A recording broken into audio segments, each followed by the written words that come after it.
Good evening, Hobby World. Thanks for joining us live tonight for the episode 33 of Personal Rips and Hobby Chat. Joining me as always is Ken at Beans B Card blog, and I'm Herman at aka 3B Collections. We're here every Monday night at 8 p.m. Eastern to talk about our hobby and yours. Feel free to join into the conversation in chat. So how you doing, Ken? Howdy. Hey, is today one of those fake holidays or something that the USPS and the government have? Because it's 7 o'clock, my damn mail's sitting here. Now I've got my mail, so they're running. What's up, Triple Crown, JT? I'm sorry. Hola, JT. Yeah, I don't know what the hell's going on. And I mean, I know it's not one of those days because my informed delivery told me I had 3 things delivering today. One of which I really, really, really want. I mean, obviously. Well, hey, if he shows up while we're here, I'll cover for you while you run get it. Hey, you may have to. Because it's on. Well, I know the size it's going to be. It's going to be probably like the size of a card page, and they're going to put that in my mailbox. Right. So that's not going to go well. They're going to do that, even though one of them they're probably going to have to bring up to the door. But oh well. Anyway, I'm good. What's going on? Oh, man, I'm good. I finally, which I told it Saturday, but I finally got my heritage boxes this week. So I'm actually looking forward to getting into those. Probably going to do that probably tonight when we get off here. I had contemplated on maybe opening the box on here, but I just don't. I want to do it when I got time to sit down and go through it as I go. So I'll probably do it when we get off. And I talk enough that I can we can cover the full hour. Oh yeah. Yeah. Don't forget those trout inserts if you don't want them. Oh, I know a guy. Yeah, right. I know a guy. Yep. Me and you both. Yeah, and I said I wasn't going to say anything, but this has kind of been on my mind and bothered me. But I told you before we went live that I noticed before we even got started, and it doesn't bother me in any way whatsoever. But since I've been doing this for 33 weeks, I've never got a thumbs down. Somebody went through the trouble of going ahead and putting a thumbs down before we even started, which is fine. I know who it is. If that's how he gets his kicks, and if it makes him feel better, go right ahead, because at the end of the day, it doesn't hurt me. It doesn't hurt the channel. YouTube's algorithm recognizes a thumb down as a view either way. So appreciate it. Hey, I'm living rent free in somebody's head. Exactly. You should have, instead of doing the hardcore music, you should have opened up with some Timberlake, Cry Me a River. Cry Me a River. Yeah. Yeah, we'd have to pay. We'd have to pay for that. I hate that this happened or whatever, but I mean, at some point you've got to realize that if it's everybody against you, it's not everybody. It's kind of like Taylor Swift and all the songs about bad boyfriends. She's the common denominator. Yeah, all the ex-boyfriends. I mean, yeah. Man, I even got a Taylor Swift shot in here. It's gonna be a good show, Tater. Ain't it? All right. So where we want to start? Let's start with the car shows. All right. We got Dallas coming up next month. 20. What did we say? 20th through the 20th. I got it up here. May 20th to 23rd. So that's Thursday through Sunday. Right, and that's the same weekend. That's the same weekend as both. Yeah, that's right. Yep. Yeah. So nice lineup of autograph guests though. Yeah, I saw that. It is, but they're not. One. I was reading that and I was trying to make sense of it. It's going to be. There's no personalized autographs. It's just straight out. One name and done. There's no no MVP, no Hall of Fame, none of that. It's just signature. Is that right? I don't know. I hadn't seen that. I hadn't looked that into it because I don't even know if I'm going to the show. But I mean, maybe honestly, that might just be for time, you know.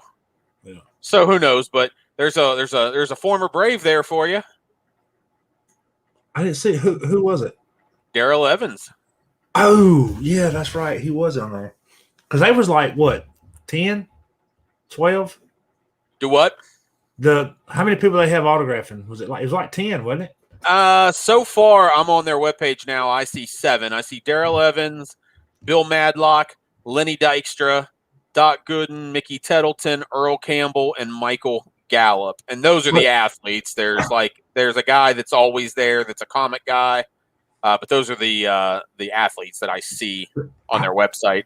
So, and I hate to go there, but how many people are going to be in Doc Good's line wanting refunds for the cards they never got from Project 20? I definitely kind of chuckled about that. I mean, I don't even know what to make of it. The guy, and I realized that, he didn't have anything to do with it, but it still kind of falls. It still kind of falls on him. In some way it does. But I mean, if you're gonna, but at the same time, this is like I say about anything else. On my website, I wrote a post, I don't know, at least a year ago, and I was like, group break scam, cool story, bro. You gotta do your due diligence, and you can't just, oh, hey, look, you gotta be smarter than that. You don't just send friends and family for $200 to some guy on Twitter that you've never interacted with before.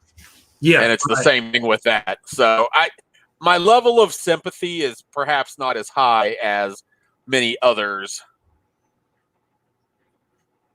Right. But that's a different topic. But yeah, it's pretty nice because the first show he did was August. It'll be 2 years this coming August. I actually set up at that one and didn't even make my table fees back. But I got Mickey Middleton to sign 3 things there because at one point he was one of my favorite players. He was a catcher and I was a catcher, and he's so he said he was a hell of a nice guy. I can tell you that. Was Bill Madlock? Did he play for the Braves at some point? Or am I thinking? Yeah. I want to say yes. I was thinking like maybe a year or 2 he did. So there you go. Come on in and get some autographs. Yep. Mark says he was at a show a few years ago with Doc and Oil Can Boyd. Now that's an autograph I'd love to have. Oil Can Boyd. I'd love to have his autograph. I do not see anything for Matt with Atlanta. I guess we were both thinking incorrectly. Maddox. Yeah, might be right. Oh well. Anyway, back to the topic at hand. Exactly. I think where we were headed was what you would like to see at a card shop or a show. I'm sorry, or what makes a good card show. Which I mean, I'm as of recent, and I'd say more modern. I don't have as much experience as shows as some would. But I know back when I was going. Of course, back in from 90 to 94 when I was going, breaking wasn't a thing. Nobody even there was a such thing as I guess it's like pack wars. We were doing that where we would each buy a pack and open the pack, and the top card gets both packs. So, I mean, if that's considered the same thing, maybe. But to me, what I like is, of course, like the quarter and dollar boxes. Uh-huh. But what turns me off about it, and I mean, is I don't want to go to and mainly because I'm mainly and almost predominantly baseball. I don't want to go through a dollar box that's got a baseball, football, basketball, hockey mix. So, and I do realize that a lot of them, they don't have the time to sort through all that stuff, and then they have a box and they throw everything in it and move on, which is is fine. But as far as for me, I'm not going to sit there and go through them. But for every guy like you, there is a guy that collects multiple sports. So It's kind of damned if you do, kind of damned if you don't. It's kind of going back to what we were talking about on Saturday. Bo was asking, he's like, would you want it sorted or not by team or whatever? It's got it. You get for every guy that's not going to sit down and go through it because his team's not separated. You've got the other guys that are already looking for, just looking for a deal, or they're looking to complete their set. So It's a damned if you do, damned if you don't. You can't use everybody all the time. So that's kind of where I am on that. Yeah. So I mean, I'm like you in that I want the value boxes, dollar boxes, quarter boxes. So one problem I had with the Dallas card show, and this is pre 3-day card show, this is when he was running a Saturday card show, was that he had so many tables jammed in that room that if you sat down to look, you were almost in the way and people were bumping into you and trying to get around you. Now, I know that, you would think that as Bo's show grows, he's going to have more vendors. But I loved the room that there was in there. I thought that was fantastic. And again, I know part of that is COVID protocol. But if he's able to get that same ballroom, which seemed very, very large, I mean, there is the lack of eye appeal when you walk in and it looks like it's, very empty, but it's really not. Right. But no, that was one of the big things that I loved about what I saw at his show is that he had a lot of room, and if you sat down at those quarter boxes, you didn't necessarily have somebody bumping you every time they walk by. Now, there's only room, I believe he said he had 2 chairs that he could sit out, and even if you have 3, I mean, you're still getting kind of tight with guys sitting next to each other, and let's be honest, we've all been to card shows. We know that hygiene is not always at a premium level. Right. But nonetheless, it's still a little bit of a tight spot, but at least you had a room where people weren't hitting you from behind or reaching over you or all that. So that was one of the big things I liked about that. Another thing I liked about what he said, and, this this wasn't necessarily an intentional thing. He's not going to turn away somebody that wants to set up because they have dime boxes or because they have high end, and so does everybody else. But it's nice to have those different kinds of things throughout the show. Maybe, I don't know whether it's something you look at going forward or not, but maybe do you group those kind of places? Do you kind of group those kind of sellers together so you can kind of keep people more into one area of the show? If they're a flip vestor, they're over here on the high end. If they're just a vintage collector, they're over here. And then if they're looking for value boxes, they're over here. Now, not every dealer sets up with one kind of thing, but you kind of have an idea. And, I don't remember who else it was talking about this, but, when you walk around the Dallas card show, 80% of the tables look exactly the same. They have the same stuff on them. Yeah, so and why not lump those guys together? Yeah. And, from what I'm understanding, that the biggest majority of what's at Dallas and shows like that is going to be primarily like graded stuff. Mm-hmm.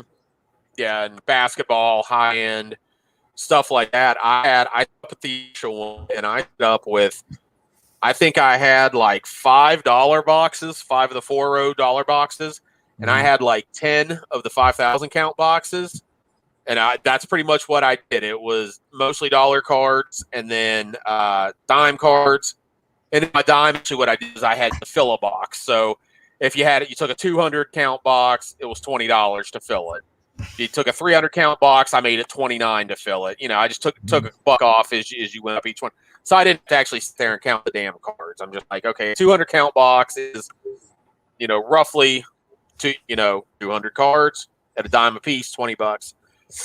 But yeah, like I had very, very few people sit down and go through those, and I'm just like, I guess it's just not that kind of show.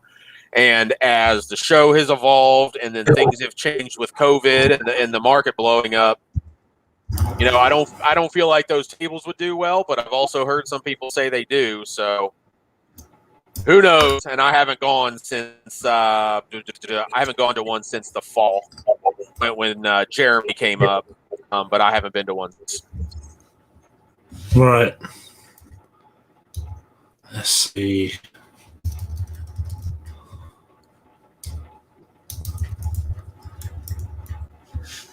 Hello. Hello. Okay. I thought something happened to the volume. Oh no, I thought you were doing something. So something I want to touch on. Bo was talking about some of the things he wanted. I agree with JT. Quarter boxes without penny sleeves are horrible. Quarter boxes need to have dime boxes. They don't. Dime boxes. I set out dime boxes and they were not sleeved. It's dime box. If I have to throw some of those away, then I have to throw some of those away. The next one I was seeing that I wanted to talk about was Bo saying longer hours. And he was talking about how he's thinking he's going to cut an hour back on the next show and then maybe another hour earlier. I think that no matter what your card show hours are, you have people that pack up early. You just always do. You also always have the bulk of the people are in those first 2 to 3 hours, and it does die off. And I think that's regardless of the amount of time or the time you have. Again, and I'm not taking into account shows like Dallas, Chantilly, the New York one. I'm not talking about those. I'm talking about your normal one-day local card show. But I think one thing, if you want to keep more hours that you can do if you like, and I mean some dealers and some people may not agree with it, I would start shows earlier. Why can't a card show start at 8 a.m. on a Saturday? Dealer doesn't want to be there. I mean, if you want to get till 9 or 10, I mean, that's on them. But also, no matter what time you start a card show, you've always got people there early. And that's when most people are there. People typically want to get in there and get what they want. They don't FOMO. It's FOMO. You don't want to miss on something. And if you get there at 10 o'clock, it is what it is. And, there's a guy that I watch on YouTube, and every car show he goes to, he doesn't show up until 2 o'clock. And he's like, I don't understand why nobody's here. Why is everybody backing up? Blah, blah. I'm like, but you say this every show. At some point, you have to learn. Yep.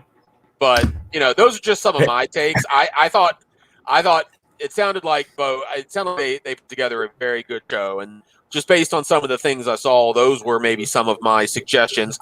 Didn't really get to them on Saturday because we were kind of up against time.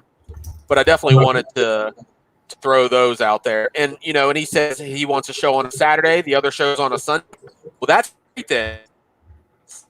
Because come football season, you're not going to get me to a card show on a Saturday. Yeah. I'll be there on Sunday. I give two shits about the NFL. Because football Saturday, I'm not going to a Saturday show. I'm not saying, and I know I'm in the minority on that, don't get me wrong, but there are other people like that. Saturday is also sometimes family day. You got to go do this. You got to go do that. But I mean, I guess so is Sunday, but it is what it is. And now that I return the ability to talk, Herman. Yep. Uh-oh. Am I here? Yep. Okay. Yeah. Sure. And back to what you were saying about starting earlier, I remember back when I was doing shows in like 91, 92 that they would start at 8. And like I said, people would be there if they start at 8. They're going to be there because I know. I went back in December to a show, the show in Spartanburg, and it started at which it started at 9, same as Bo did, but it was an hour and a half, hour and 45 minutes away from me. I left 2 hours early so I could be there when they started. because I wanted to be one of the first few through the door because I went there specifically for one thing, and I didn't want to give anybody else the chance to beat me to the punch. So, Absolutely. I got in early. I got what I wanted. I got out, Yeah. and which now I did hang around a little longer than I probably would have normally, but that was the first time I'd been to a show in years, and I don't have shops around here to go into. So I took the time to go through, every table and just kind of see what they had. If it was just a bunch of unopened wax, I moved on. If it was a bunch of graded stuff, I moved on. I went through a few quarter boxes, and I skipped over a few quarter boxes, but and I plan on going back in May. And from what I've understood, talking to the guy the promoter that puts it on, he pretty much has a core set of the dealers are always there. So when I go back this next time, I know exactly who I want to go to pick up the 72 high numbers. That's what I'm looking for. And one of the guys that I talked to the last time I was there, the one that I got the majority of what I bought last time, he had told me that he's constantly getting new high numbers in. So when I go back, he's going to be the first guy I see. Yeah. Well, or you take $200 in cash, and you're like, okay, I've got $200 in cash. You've got $400 worth of cards I need. I'll be back. So, I mean, there's just a lot of different ways to look at that. And yeah, I mean, if you think about the value guys, the guys that may not necessarily be looking for their PC, but they're looking for things that they can resell on eBay. Use Bo as an example. Bo is he is the flavor of the show. If he's just going through looking for deals, he's not going to get those at 2:00. Those cards in the quarter box that are $10 cards, you got to be the first one to them. So I think that's another reason that people tend to show up earlier, or you show up earlier because you've got something to do Saturday afternoon. Little Jimmy's got his baseball game at 4:00. That means you need to leave the show by 1 because you got to get home, get everything ready, and go. I don't know if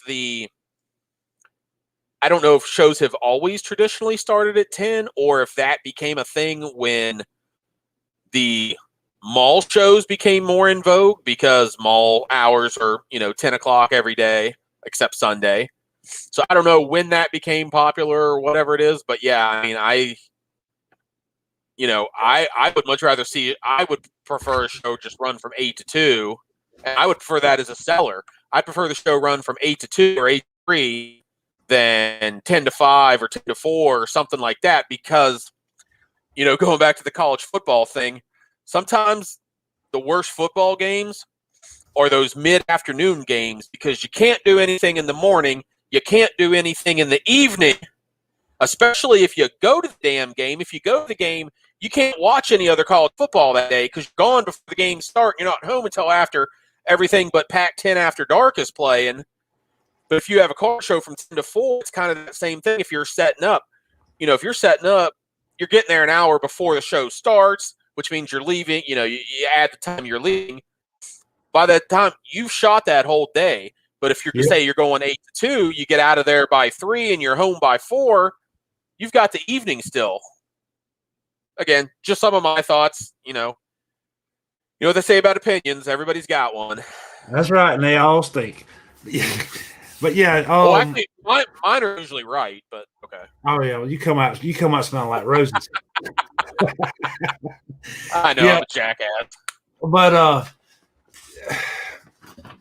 and back to the Dallas card show. I had reached out to Bo and asked him. I knew at one time I thought he had mentioned something about going in May, but then when he started his show deal, I know he scheduled the next one for May the 22nd. So I was kind of figuring he probably is not going that week.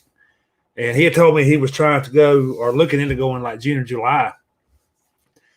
And I was, ever since they started talking about how the Nationals was kind of iffy, which I planning on trying to get down to it. I don't want to put all my eggs in one basket and plan to go to this one show and then it not happen. And, here I am. So I'd like to get down to the Dallas show one time. And yes, that means I've got to fly, which I am not a fan of at all. But I may bite the bullet and do it, especially, and this is what I told Bo, I want to try to plan a day to go or a weekend to go that I know that the majority of the people that I interact with on Twitter may possibly be there because, like me and you had said, that's probably more of the reason why I would go than it would be the cards. Don't get me wrong. You'll be able to find every 72 Tops High number you need here. Yeah. You know it, but you literally could buy those off eBay. And I know you want to put together in person. I'm just saying.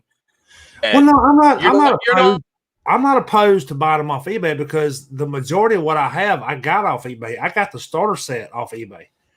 But I was just trying to use that as the example. Yeah. You can get them.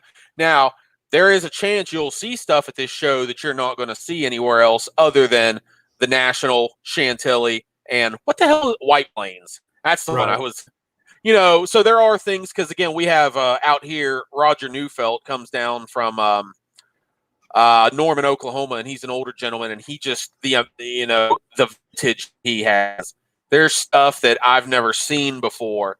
With 2 shows ago when I went, which was actually like a year ago, he had stacks of those Z-Nut cards, the 1930s Pacific Coast League cards. Tell me the last time you saw those. Now, granted, I know you're not looking for them. At the same time, I know you're not seeing those at every card show.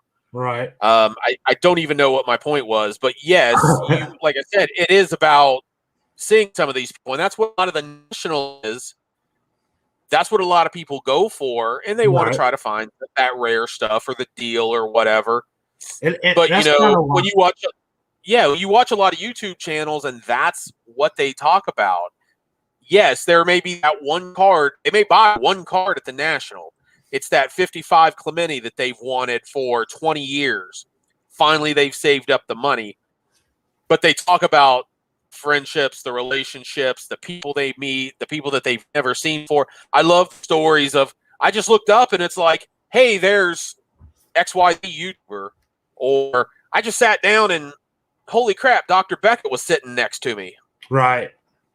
Things like that. So, yeah, that's a lot of what it's about. And we talked about before the show that if I go, I don't have a whole lot of desire to go in May. But if I do go, it's because of some of the people that I know are coming in. The last 3 shows I've went to, or 2 shows I went to, one was because Jeremy, who was my channel to watch last week, he came up for it from San Antonio. And then another one I went because JT came down for it, and I'd never met JT in person before. So I went up to see him, and then, Jeremy was there again. Mike, baseball collector, was there. So I went to see those guys. It wasn't about going up to look for any cards. It was about, specifically seeing JT because I hadn't met him before. And, those opportunities may not always present themselves. Something could happen, and there could never be another Dallas card show after May. Right. And I may never have that chance. I'm not good in busy environments. I have a little bit of anxiety about it. Mm-hmm. I can definitively say I will be at the National within the next 3 years. I may never go to the National again. I've gone one time for one day. Yeah. And I may never go again, so I have to, take those opportunities to, I know, like I said, a lot of people that I've never met before are coming in for this next one. So it's one shot, one day to say hello and shake hands with all of them. Yeah. And like I said, that was the main reason that I was planning on possibly trying to get up to the National, because I knew the majority of the people that I would want to talk to would be there. Even the ones, in Texas were planning on making the trip up.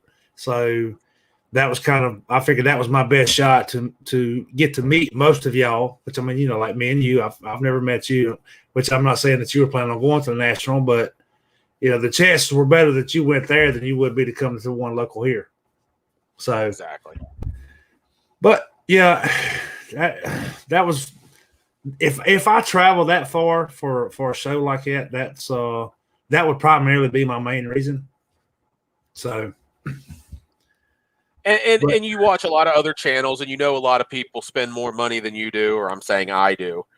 You got to think about the fact that if I've got to go to Chicago, I've got to fly there, pay for a hotel, pay for food. How much money is that? And then in turn, not only how much money is that, but how much better could I make my collection with that $1,500 or $2,000, whatever it is?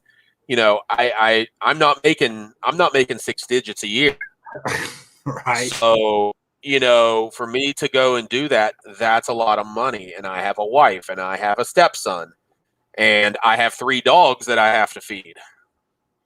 So you know, you kind of have to take it for what it is. And that's, like I said, I'm fortunate to be here and that they do have this show from the standpoint that I can meet JT when he comes down, or George, he comes over sometime, you know, whoever that may be.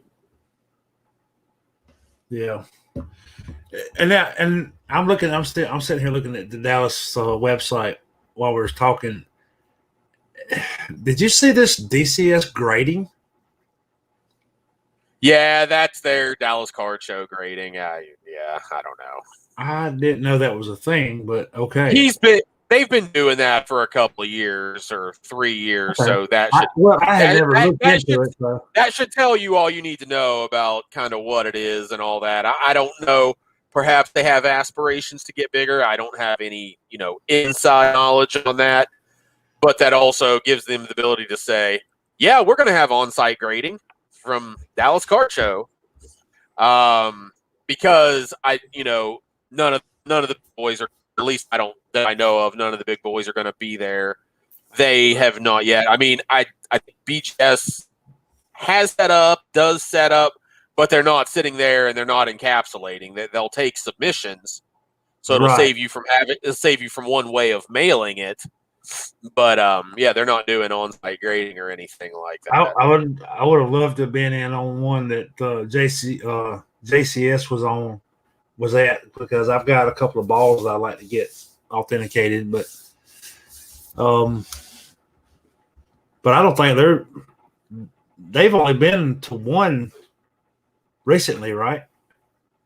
Do what now? JSA, yeah. What were you asking? They've only been what now? They've only been to one of Dallas shows recently, right? They're not at every one of them. Nah, I don't think they've been at every one. I couldn't say when, because it hasn't been anything I've tried to do. I think they have maybe a local-ish, and when I say local-ish, you know, probably within a 6-hour drive representative, because they actually were. They will off and on. They were at some of the smaller shows in Dallas over the last 6 or 7 years, because I probably 5 years ago had a couple of things authenticated through them. But as far as the on-site at the big shows, I'm not 100% sure. The only way I would know to figure that out would be to look at their old Twitter post, something like that, where they share the little banner that they do. Right. Yeah, that I'm not 100% sure of. Yeah. So, with that being said, and you know, if you're watching, and I mean, you can answer this too, Ken, but I posted this on Twitter right before we came on. But you know, what's the furthest that you've traveled for a show? For me, it would be when I went to the National, and I want to say it would have been 2003. Somebody in the chat might be able to tell me if I have my year off, because I feel like some people know what it was every year. But it was in Atlantic City that year. But I'm pretty sure it was 2003. My buddy owned a card shop in my hometown, and you know, there was a little clique of us, you know, that hung out in the shop, and then we'd play poker at night. You know, we'd hang out a night or two a week. We'd play poker. So we were down at my buddy's shop one day, and he's just like, "Hey, you guys want to drive out to Atlantic City?" Sure. Okay, everybody back here 2 hours. And that's what we did. We went, packed bags, and just went to Atlantic, and just drove out to Atlantic City. Went out there. It was an adventure trying to find a room, and then of course it's 4 large dudes trying to share one room. That was equally fun. Yeah, it was equally fun. But I mean, it wasn't like I had any real chance to go through and do anything. I was very just out of college, so I was at a very minimal job. I talk about now I don't make six digits. Well, I was making a lot less then than I'm making now. Right. So, a lot of the money I had expendable was just to help pay for the gas, get my food, spend for like $300 motel room at like a Motel 6 or something that we found.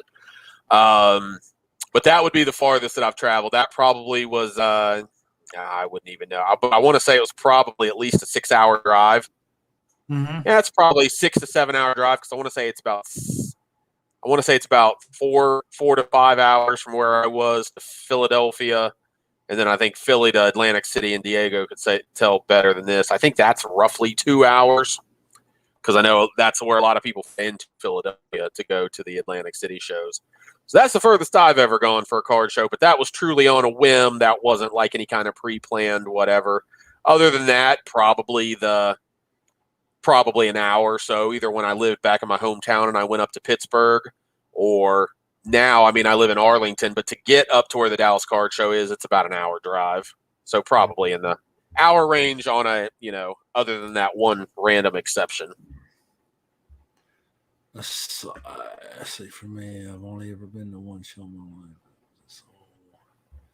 So George says he's drove an hour and a half to a location in Korea for a show. So hour and a half, 60, 70 miles? Yeah, and I think it's a relative thing. He may not have any closer. That may be the closest thing. You said you drove up to Spartanburg. What was that, 90 minutes, I think you said. I've been fortunate that, I grew up an hour from Pittsburgh. Not that I went to Pittsburgh that often, because when I was a kid, there were still card shows in my little dinky hometown and the surrounding towns. No. But I grew up there. I grew up an hour from Pittsburgh. Next, I moved to Pittsburgh. Then I moved to Indianapolis, who has a good card scene there. And at one point, they had 3 or 4 different monthly card shows running. And then now I'm down here. So I've, been fortunate that I've lived in areas that I haven't really had to travel 2 hours for if I just want to go to a card show. Yeah. So we got, let's see, Matt says he's drove a 6.5 hour trip, which I'm assuming that was Dallas for him.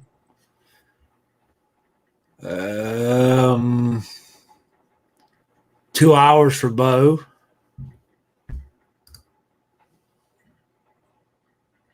JT said he went 1,000. Well, I'm not saying drove, but he went 1,000 miles on the Dallas show.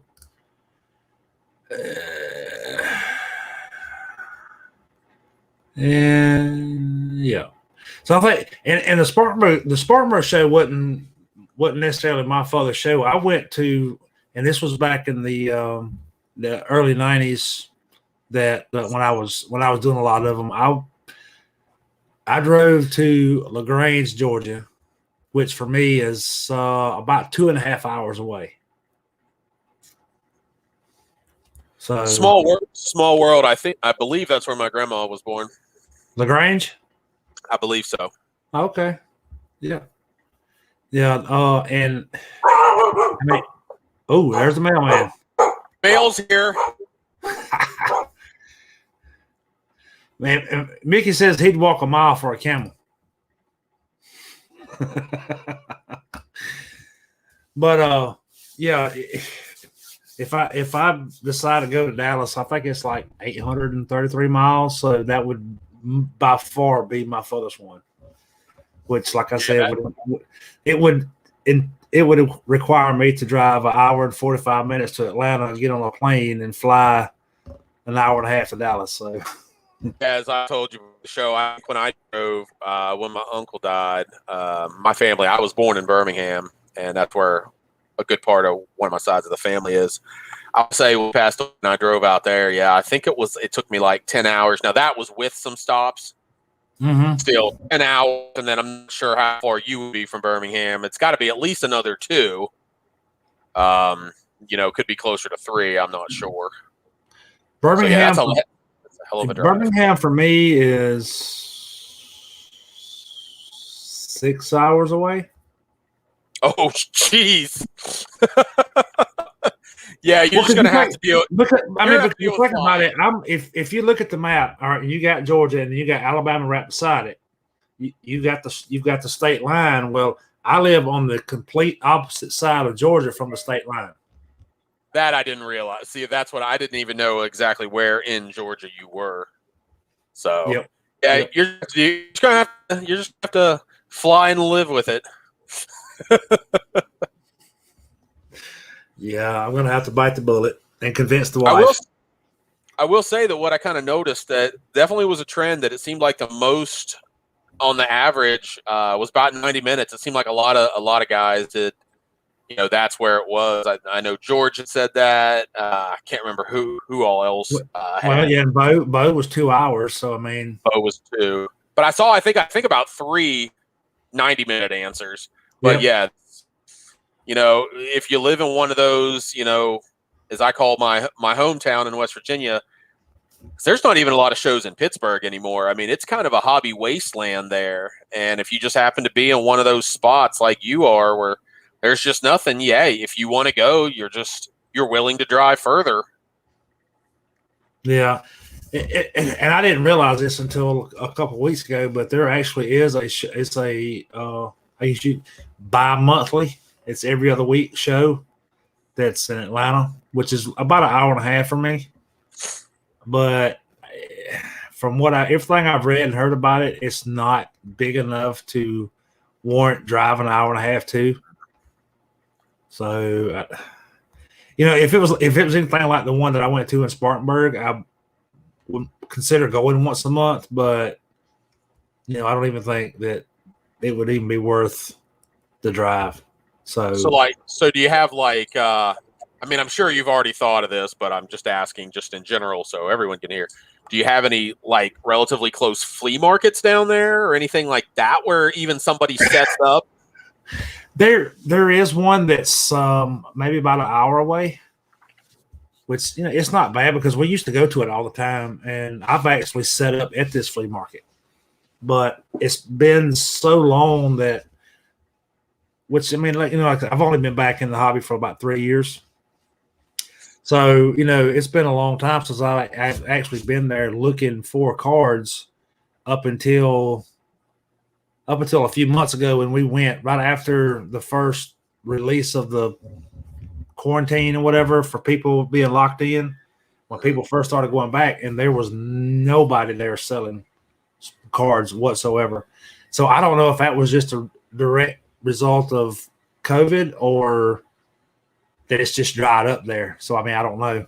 Well, it sounds like there's your opportunity to move some stuff. Yeah. And I don't even know if I'd want to do that again. I used to that used to be an every weekend, Saturday and Sunday thing for me, and it just got old. Yeah, I wouldn't say do it every week, but if you start and you go the last Sunday of every month or the last Saturday, whatever day of the week it is. Yeah. And and those people, you start to say, hey, I'm going to be here, but I'm only going to be here the last one of the month. I ain't going to be here every week because you're probably going to make just about the same amount of money, but you can do it in 1 week as opposed to doing it in 4 weeks. Something I had been looking at around here and it just never materialized. And then I was really starting to get looking more into it about a year and a half, year ago. And then COVID hit. We got a lot of things around here where there's events because we're in Texas and, we're in the South and I'm in a metro area, events. I live right next to a little tiny spot in Arlington called Pantego, and they used to have Pantego Fest. People could set up with tables and do things and just all these we've got a little there's a farmer's market that we went to not last summer obviously, but we went to the summer before a couple times, my wife and I. Well, it's not like everybody's there selling vegetables and jelly. There's people selling all other kinds of stuff that I could conceivably set up there at as well. And I thought about doing that, but then again, COVID just kind of all that, and then now I'm just kind of downsizing and consigning to a couple guys now, so just easier to deal with it that way. Yeah. And I mean, my the way I got started, doing the flea market run was when I come to the end of my card shop deal. It kind of come to a sudden end for me before I had planned on it. So I had an excess of stock that I didn't necessarily want for myself. So I had to find a way to get rid of it. And that's how I started going. And like I said, that was an every Saturday thing. And, it almost got to be like running a shop because I found myself, selling all my stuff, but restocking. And and restocking, but then you're a mobile card shop, so you have to move all that shit every damn time. Every day, yes. Mm-hmm. And then I got to doing which, and they're only around like one time a year, which like fall festivals, which was how I ended up getting in with the Ty Cobb Memorial Card Show locally here. Was getting invited because I set up in the city of Royston, which is Ty Cobb's hometown or whatever, and I got an invite to come to the show. Which that show was awesome, and I wish they still did it. But they pretty much they did it for like 5 or 6 years up until the point where they got the funds to build the museum that they built, which is and I know that it's local to me, so I've seen it 2 or 3 times. But if you've never seen it, and if you're within a couple of 100 miles of Royston, Georgia, that museum it's a must if you're a baseball fan. Very cool. And I want to once they've been closed the past like year and a half or since all this mess has started.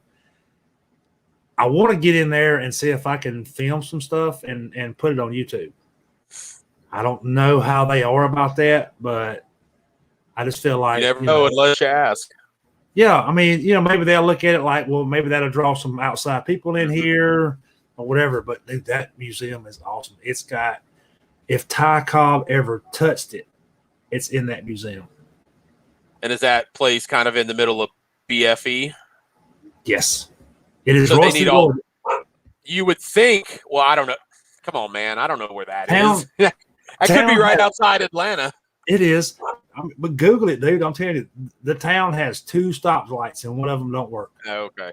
But yeah, I guess what I was getting at was you would think though that if they are in one of those 1 stoplight town or 2 stoplight towns, that you'd want to get as much promotion as you could because you're not getting a lot of traffic. You're not the College Football Hall of Fame in downtown Atlanta, right? That's just drawing in people that are in on business and have 3 hours to jerk around before their dinner or whatever.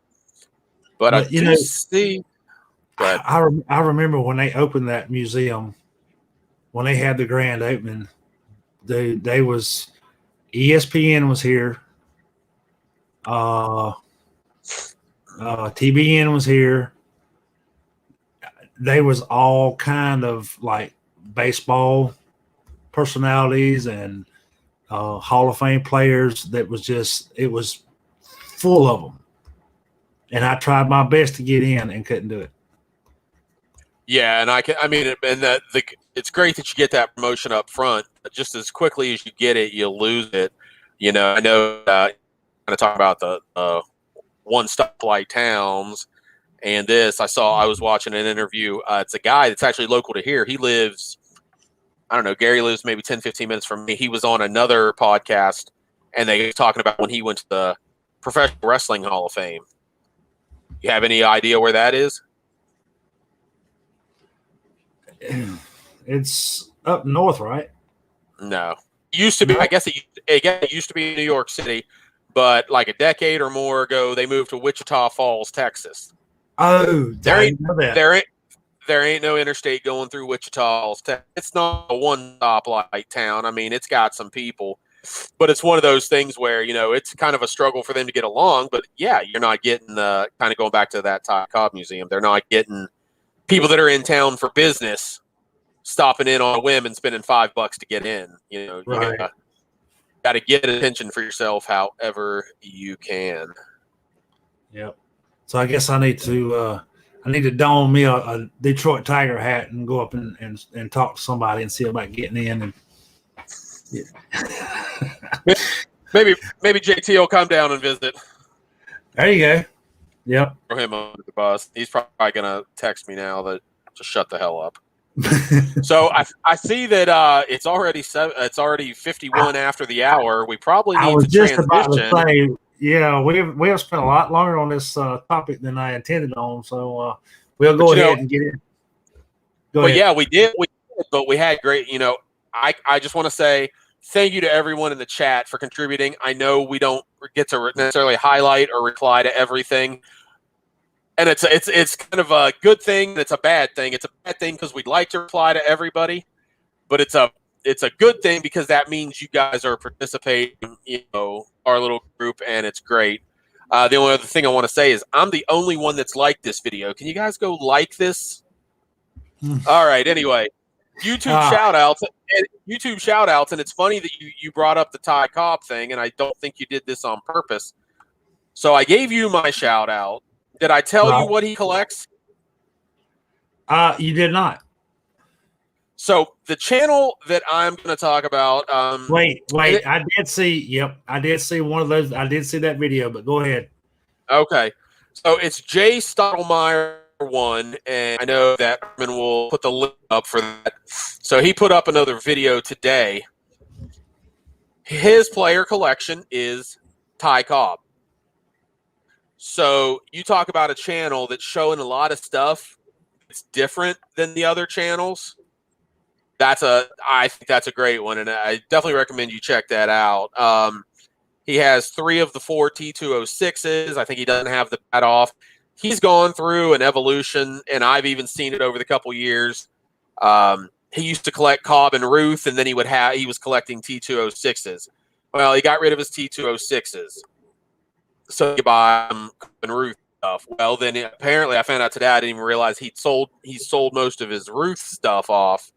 And I'm not talking like upper deck Babe Ruth cards. I'm talking the Gaudies and, things like that.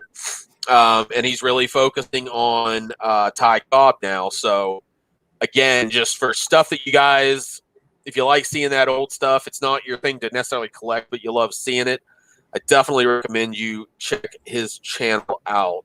And there's some other channels I have that do a lot of that, are all pretty much T206 or pre-war.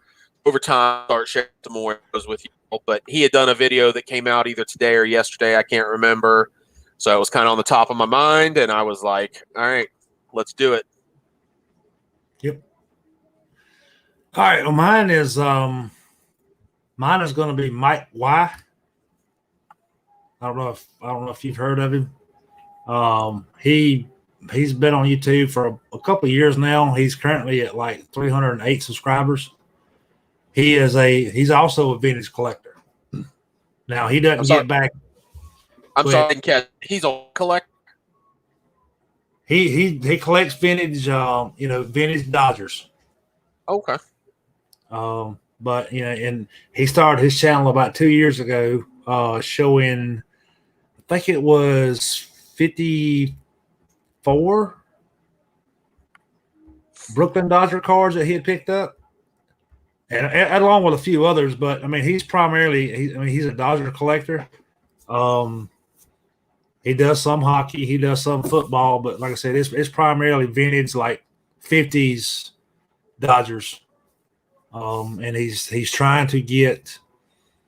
in the process of trying to get all of the Brooklyn Dodgers from the early 50s. Now he's buying graded, but he's doing that for just for authenticity purposes. Well, we've talked about grading, and you know how I feel about grading, but to me, that was the original point of grading, was authenticity and stuff like that. And so when I'm talking about grading, I'm talking about the people that are the flip festers, and they're grading every card, every guy. I'm not talking about guys like Dan who are doing his player runs. those, I mean, I get all of that. Right. And, but those aren't for sale. I'm talking about all the junk that's for sale. Yeah, no, I mean, for the most part, the only graded stuff I have is vintage, and most of that's probably my T206 cards. I probably got about a dozen graded T206s. And yeah, I mean, when you're putting that kind of money into that, even as much as I want to say that, PSA makes errors and stuff, you can't deny that no matter what, you have to feel just a little bit better about the authenticity when it's in a PSA, SGC or BGS slab. So no, I get that. Right. Yeah, Mark says he'll search you out, and that's kind of the point of why we're doing this, is to call attention to people that you may not necessarily ever found, because not everybody stays on YouTube 24/7. I don't either, but and if any of you guys, if you have somebody that that you watch, we may not, me or Ken may not know anything about them, and you want to share them, feel free to share. I mean, that's kind of what it's all about. Yeah, and another thing, just too, because we all know that I'm the angry man of the duo. There's a lot of YouTubers that they do good stuff, but they're not for me, so I'm not going to shout them out. There's some of them that are good, popular, are in the YouTube Sports Card Hall of Fame that's out there, that's part of the community, and maybe I just don't like them. I think they're ass down. I think they're pompous. So, feel free to mention things in the chat and follow other ones. So it's you said that link doesn't work, but it's J Stottlemire1, JSTOTTLEMIRE, and then the number 1. Yeah, that's what I was trying to get back up whenever I cut myself off. Yeah, maybe ship link. My apologies. Let's see. But yeah, and that's another. But that's a great thing that he said as he's trying to look that up. Yeah, share those in the chat if there's guys that we're all going to be attracted to the people that collect more like we do. So feel free to share those. It's not gonna hurt our feelings. It's our show in that we're on camera, but it's y'all's show too, because y'all are the same ones watching this every week. And I can't say thank you enough to all you guys. Yeah, man, I greatly appreciate it. And like I've said this before. When I first started this, primarily for me, just as and kind of like Bo did. It's kind of just a vlog of what's going on in the hobby, what I'm doing, and what I want to do, and it turned into something else, which I'm fine with, and I enjoy it. I enjoy the interaction back and forth with everybody. That's why every morning I'm jumping in on Bo's and when he's live, and when I'm not driving, I try to be safe, but I'm usually always listening, but just can't always reply and comment. But yeah, you better be safe. I can't do this show without you. I got priorities. Yep. And there's some mornings we'll get busy at work, and I'm like, I look at my clock and it's like 9 or 8:50. I'm like, crap, I missed Bo. Now I can't comment, I can't chime in and say something, if it ain't nothing but, hey, what's going on or whatever. But yeah. Usually kept live on Mondays. I start work at 7 because I do data analysis. So, I got weekly reporting to do first all day Monday. So they like their info as early as they can. Right. And I feel like on Mondays, I never seem to really want to say anything. Nothing's like, oh, I got to say this when I'm live. Tuesday through, I guess, Sunday, when I'm watching the replay, I'm like, damn, I wish I had been live, or wish I'd been in there live so I could say this. Something, right? Yeah. George. But I'm Herman, and I'm his friend. Hey, listen, man. I appreciate Ken as well. I mean, he's kind of picked this thing up to I'll say another level. Now I'm just trying to figure out who the hell he's talking about. I wasn't saying your content sucks on Monday. Don't get so butthurt like. Never mind. No, but he was just saying that there's never anything that he wants to comment on because you're not talking about WWF or E or. But nah, yeah, I mean, I get what you're saying, and like I said, I usually do. I mean, his time frame kind of works good for me to listen, but not really necessarily always comment. Yeah. But I will comment when I can. As well as I do on most anybody's that's in the chat that has one that do live. Even if they don't do live, I try to comment in the comment section afterwards. So I got back for my kids. My oldest made me realize that. All right. Well, we've hit the hour mark. I think that kind of flew by. Yeah, I guess we hit on a couple of topics, but we just kind of rolled them together, so it just kind of became one smooth. So we think we're getting better. I don't know if I'm that. I don't know that I'm that awesome, but I lie. Makes me feel good about myself.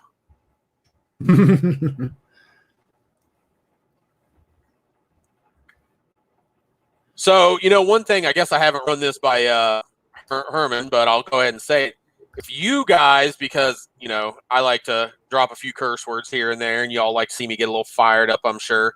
If y'all have ideas of things you want us to talk about on Mondays, let us know. It may be something we were already thinking of, and it's just confirmation. Yeah, we got a hit on that. Or it may be stuff that we don't notice because, as Herman said a couple weeks ago when he was talking about his interaction on Twitter, he's not on there 24/7. Personally, I've been on Twitter a lot less, and that's, most of where I would spend my hobby time. I've been on there a lot less. So there may be things that happened in the last week that I just don't know that about. I found out the national thing where, we didn't really address that. If anybody didn't see, they're still not sure of the dating for July. So they're hoping to have an update on around June 1st, and they are considering options to go to the fall if they cannot have it in late July, early August.